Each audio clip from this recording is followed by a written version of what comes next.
E agora, com relação a sobre as nuvens do céu. O uso de nuvens na Bíblia representa a presença de Deus. E o Senhor ia adiante deles de dia numa coluna de nuvem para os guiar pelo caminho. Êxodo capítulo 13, versículo 21.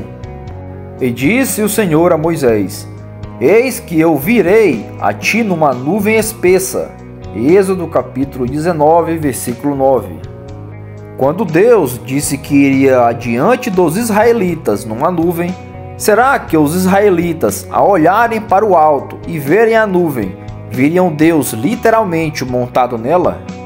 Claro que não. Ou então, será que Moisés viu literalmente Deus numa nuvem espessa? Óbvio que não. Tais linguagens significam a presença de Deus.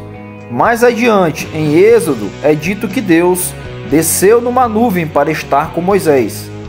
E o Senhor desceu numa nuvem e se pôs ali junto a ele. Êxodo capítulo 34, versículo 5. Vejam como essa linguagem de descer numa nuvem é semelhante à linguagem utilizada por Jesus de vir numa nuvem. Novamente, Moisés não viu Deus descendo numa nuvem. Por que deveríamos supor que o mesmo tipo de linguagem empregada por Jesus deveria ser literal? A fraseologia utilizada no Antigo Testamento e a utilizada por Jesus é muito semelhante. Quando Jesus disse que viria numa nuvem, estava dizendo que viria em juízo contra Jerusalém.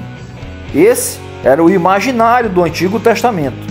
Vejam como o profeta Isaías fala do Deus vindo numa nuvem julgar o Egito.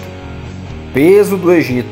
Eis que o Senhor vem cavalgando numa nuvem ligeira, e entrará no Egito, e os ídolos do Egito estremecerão diante dele, e o coração dos egípcios se derreterá no meio deles. Isaías capítulo 19, versículo 1. Quando Deus foi julgar o Egito numa nuvem, nenhum egípcio viu literalmente Deus descendo em uma nuvem. O uso de nuvem aqui por Isaías significa Deus vindo em juízo contra o Egito. O mesmo fenômeno está em mente quando Jesus disse que viria numa nuvem em julgamento. E não nos esquecemos, o oráculo de Jesus em Mateus 24 está inserido num contexto de juízo. Em um relato paralelo ao de Mateus, o evangelista Lucas usa uma linguagem de juízo. Porque haverá grande aperto na terra e ira sobre este povo. Lucas capítulo 21, versículo 23. O contexto é de ira e julgamento.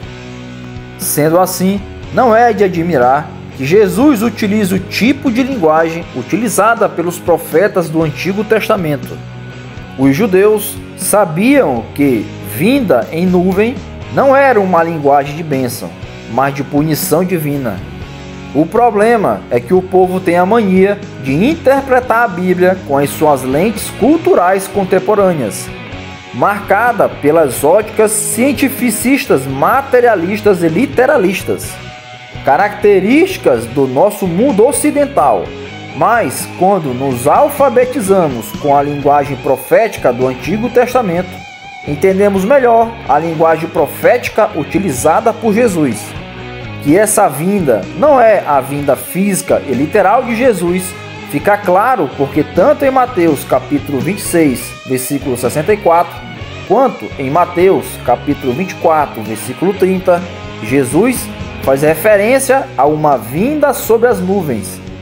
Como vimos em Isaías capítulo 19, versículo 1, a linguagem de juízo contra o Egito é evidenciada por Deus vindo em nuvens. Então, segundo muitos preteristas, isso serve para entendermos que a linguagem da vinda em nuvens é usada em contexto de julgamento divino. Em outras palavras, Cristo vem nas nuvens com poder e glória para punir os judeus. Essa linguagem de vir sobre as nuvens utilizada por Jesus tem implicações cristológicas. Ao dizer isso, Jesus está reivindicando para si a autoridade de julgar, mas no Antigo Testamento só Deus aplicava julgamentos. Em outras palavras, tal reivindicação por parte de Jesus significa que ele está se igualando a Deus, isto é, dizendo ser o próprio Deus. Jesus é o supremo juiz que vem sobre as nuvens para julgar os seus inimigos. Ora, quem mais pode julgar e punir os pecadores do seu povo, Israel, senão o próprio Deus? As atitudes demonstradas por Jesus apontam para a sua divindade. Ademais, o emprego de elementos da natureza, como nuvens e relâmpagos, empregadas por Jesus, não são usadas para dizer que a vinda de Jesus será vista visivelmente. Tanto quanto a queda de Satanás, como um raio vista por Jesus em Lucas capítulo 10, versículo 18, não significa que Satanás foi visto literalmente caindo. É certo que as passagens supracitadas que falam de Deus vindo em nuvens tratam da vinda do Senhor em juízo. Mas será que Jesus tinha em mente essas passagens bíblicas de Deus vindo em juízo? Jesus está fazendo alusão a qual passagem específica do Antigo Testamento? Muitos estudiosos admitem que a expressão "e verão o Filho do Homem vindo sobre as nuvens do céu" seja uma alusão a Daniel capítulo 7, versículo 13 e 14, o qual diz: "E eu estava olhando nas minhas visões da noite, e eis que vinha nas nuvens do céu um como o Filho do Homem, e dirigiu-se ao ancião de dias, e o fizeram chegar até ele. E foi-lhe dado o domínio, e a honra e o reino, para que todos os povos, nações e línguas o servissem. O seu domínio é um domínio eterno, que não passará, e o seu reino, tal que não será destruído." Segundo tais estudiosos, essa vinda de Jesus não é descendente, mas ascendente, do nosso ponto de vista aqui na terra. Jesus vem em direção não à terra, mas ao Pai no céu. Assim, de acordo com esse ponto de vista, Mateus capítulo 24, versículo 30, fala que Jesus está indo em direção ao Pai para ser entronizado. Seria uma linguagem de entronização do Filho do Homem, mas isso é uma leitura equivocada de Mateus capítulo 24, versículo 30. Jesus não está fazendo alusão ao profeta Daniel. Se Jesus estivesse fazendo alusão a Daniel, então ele estaria sugerindo que essa passagem de Daniel estava se cumprindo nos dias da queda de Jerusalém. Isso é estranho e por algumas razões irei mostrar. Em primeiro lugar, o fato de Jesus ter usado a expressão "o Filho do Homem vindo sobre as nuvens do céu" não prova que Jesus estava fazendo referência ao episódio de Daniel capítulo 7, versículo 13 e 14. Jesus usou várias vezes essa expressão em outros contextos do Evangelho de Mateus, e nem por isso estava fazendo alusão ao profeta Daniel. Confira em Mateus capítulo 8, versículo 20, Mateus capítulo 9, versículo 6, Mateus capítulo 11, versículo 19 e Mateus capítulo 12, versículo 28. Podemos dizer que ele tomou emprestado a expressão "o Filho do Homem" do profeta Daniel e aplicou a outros contextos que estão além do contexto de Daniel capítulo 7, versículo 13 e 14. Ademais, o fato da expressão "o Filho do Homem" vir acompanhada com a expressão "vindo sobre as nuvens do céu" também não implica uma alusão a Daniel. Como já vimos, vir sobre as nuvens pode muito bem significar vinda em juízo, e não entronização. Era muito comum o uso de vir nas nuvens nos profetas do Antigo Testamento para indicar juízo. Em segundo lugar, não há nenhuma citação de Daniel em Mateus capítulo 24, versículo 30. Não há nada como o que falou o profeta Daniel em Mateus capítulo 24, versículo 15. Em terceiro lugar, embora não haja uma citação direta de Daniel, o contexto poderia sugerir, mas até mesmo a evidência contextual de Mateus capítulo 24, versículo 30, parece não fazer alusão a Daniel. O cenário de Mateus 24 é de julgamento de Israel e não de entronização do Filho de Deus. Na verdade, o cenário de Mateus capítulo 24, versículo 30 é bem diferente, pois nos mostra um Cristo vindo com poder e glória, e não indo em direção ao Pai para receber poder e glória. Em quarto lugar, o cenário de Daniel capítulo 7, versículo 13 e 14 mostra Jesus ascendendo ao céu. Isso parece sugerir uma subida da terra ao céu, e não Jesus estando no céu indo em direção ao Pai. O cenário de Mateus capítulo 24, versículo 30 é um cenário pós a ascensão de Cristo, quando este vem julgar a nação judaica. A linguagem de Daniel nos mostra um Cristo que acaba de ascender para receber o reino do Pai. Isso é uma linguagem de ascensão. Ora, só há um único evento em que Cristo ascendeu, após a sua ressurreição e não após a queda de Jerusalém. Na queda de Jerusalém, Jesus não ascendeu para o Pai.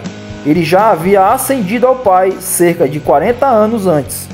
Em quinto lugar, outro problema com essa linguagem de entronização é que dá a entender que Jesus estava dizendo que o cumprimento de Daniel, capítulo 7, se daria quando houvesse a queda de Jerusalém, supondo que Cristo foi entronizado a partir daquele momento.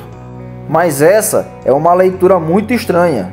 Há mais de uma passagem no Novo Testamento em que demonstra que Daniel, capítulo 7, versículo 13 e 14, se cumpriu após Cristo ter ascendido ao céu para reinar à destra de Deus, Pai. Veja Atos capítulo 2, versículo 30 a 36 e 1 Coríntios capítulo 15, versículo 25. Daniel 7 foi cumprido após a ressurreição, quando o Filho de Deus ascendeu ao céu e se assentou à destra do Pai. Em Mateus 24, Jesus está contemplando um evento muitos anos depois da sua ascensão. Em sexto lugar, Daniel capítulo 7, versículo 13 e 14, fala de uma entronização na ida para o céu. Mateus capítulo 24, versículo 30, fala de um rei já entronizado, vindo em direção à terra de Israel para exercer juízo. Daniel fala de Cristo recebendo um reino, mas no momento da queda de Jerusalém, Jesus já tinha recebido esse reino. O cenário de Mateus, capítulo 24, versículo 30, parece pressupor um Cristo que já vem com um reino já recebido, e não um reino que ainda vai receber no céu, como mostra o cenário de Daniel. Em sétimo lugar, Daniel fala que vários povos e nações serviriam a Cristo, e sabemos que já no tempo da queda de Jerusalém, vários povos de várias nações já serviam a Cristo. De fato, após sua ressurreição, Jesus mandou os apóstolos fazerem discípulos de todas as nações, em Mateus 28, versículo 19.